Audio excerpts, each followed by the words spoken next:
John Wycliffe, l'étoile du matin de la Réforme. Hier, on a parlé de Pierre Valdo, ce marchand lyonnais qui voulait rendre la parole de Dieu accessible à tous. Aujourd'hui, direction l'Angleterre. Un autre homme s'est levé, des siècles plus tard, avec le même feu dans le cœur, John Wycliffe.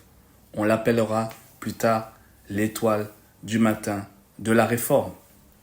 Nous sommes au XIVe siècle à Oxford. John Wycliffe est un professeur, un théologien brillant, mais aussi un homme profondément troublé par l'état de l'Église. Il voit un clergé riche, corrompu, éloigné du message de l'Évangile.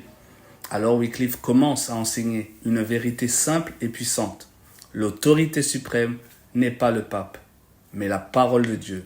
Pour lui, si l'Écriture est la parole de Dieu, alors chaque croyant doit pouvoir la lire dans sa propre langue. C'est pourquoi il entreprend avec ses disciples la première traduction complète de la Bible en anglais à partir de la Vulgate latine.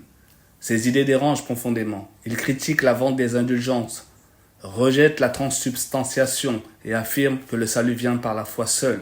Ses disciples, qu'on appellera les Lollards, répandent ses écrits à travers l'Angleterre.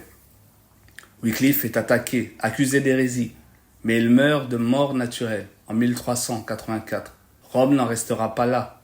40 ans après sa mort, le pape ordonne d'exhumer ses ossements et de les brûler pour effacer son souvenir. Mais il était trop tard, la parole avait déjà pris racine.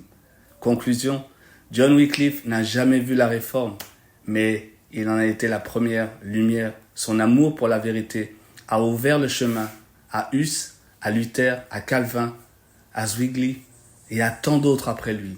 Alors souviens-toi, quand tu choisis la parole plutôt que les traditions, tu fais briller une lumière que rien ne peut éteindre. Sois béni.